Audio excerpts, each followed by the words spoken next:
హైదరాబాద్లో మూడో రోజు ఐటీ దాడులు కొనసాగుతున్నాయి. ఐటీ అధికారులు సుదీర్ఘంగా తనిఖీలు చేస్తున్నారు. Dil Raju, Mythri movie makers, mango media, director Sukumar ఇల్లు, ఆఫీసుల్లో సోదాలు నిర్వహిస్తున్నారు. సినీ ఫైనాన్షియర్స్ ఇల్లు, కార్యాలయాల్లోనూ తనిఖీలు చేస్తున్నారు. పరిశ్రమకు చెందిన దాదాపు 15 మంది ఇళ్లలో ఐటీ రైడ్స్ కొనసాగుతున్నాయి. ఇప్పటికే సినీ నిర్మాణ సంస్థలకు చెందిన బ్యాంక్ అకౌంట్లు, స్థిర చర ఆస్తులను పరిశీలిస్తున్నారు.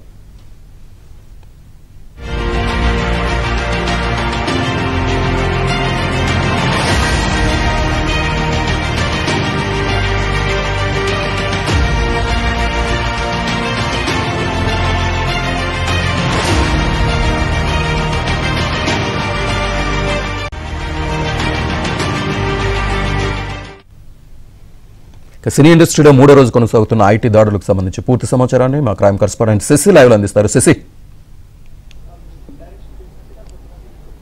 ఇప్పటికే 2 రోజుల పాటు సుదీర్ఘంగా ఐటీ సోదాలు కొనసాగాయి.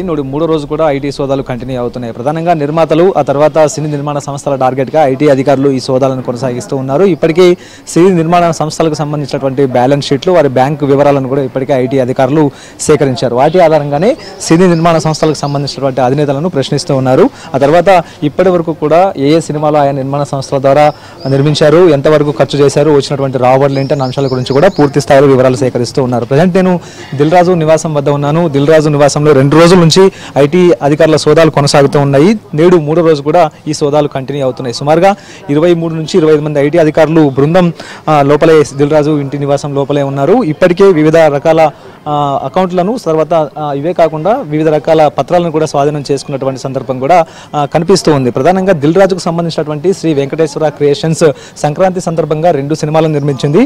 ఒకటి గేమ్ చేంజర్, సుమారుగా 450 కోట్ల భారీ బడ్జెట్తో ఈ గేమ్ చేంజర్ సినిమాను దిల్ రాజు తెరకెక్కించారు. ఇదే కాకుండా సంక్రాంతికి వస్తున్నామనే సినిమాను కూడా సుమారుగా 80 కోట్ల రూపాయలు ఖర్చు పెట్టి తెరకెక్కించారు. ఇదే నేపథ్యంలో ఇంత పెద్ద మొత్తంలో పెట్టుబడులు ఎక్కడి నుంచి వస్తూ ఉన్నాయి, ఈ సినిమాలకు ఎవరు ఖర్చు పెడుతూ ఉన్నారు, ఆ తర్వాత వచ్చినటువంటి లాభాలు ఎవరెవరి ఖాతాల్లోకి వెళ్తున్నాయి అన్న అంశాల గురించి ఐటీ అధికారులు ఇప్పటికే ఆరా తీస్తున్నటువంటి సందర్భాలు కూడా ఉన్నాయి. ఇక ప్రధానంగా ఇప్పటికే సామాజిక మాధ్యమాల్లో ఎక్కువగా పలానా సినిమా ఇంత మొత్తంలో వసూలు రాబట్టింది అనే చర్చ కూడా విపరీతంగా జరుగుతూ ఉంటుంది. కాబట్టి సో ఇటు ఐటీ అధికారులకు చూపించేటటువంటి లెక్కల విషయంలో మాత్రం చాలా వ్యత్యాసాలు ఉంటున్నాయి. సో ఇలాంటి పరిస్థితుల్లో వచ్చినటువంటి లాభాలేంటి, ఆ తర్వాత ఖర్చు పెట్టినటువంటి ఖర్చులేంటి, ఇవన్నీ కూడా ఐటీ అధికారులకు సరైనటువంటి వివరాలు సమర్పించారా లేదా అనే కోణంలో కూడా ఐటీ అధికారులు ఇప్పటికే ఆరా తీస్తున్నారు. కేవలం దిల్ రాజు నివాసంలో మాత్రమే కాకుండా మైత్రి మూవీ మేకర్స్లో కూడా ఈ సోదాలు కంటిన్యూ అవుతున్నాయి.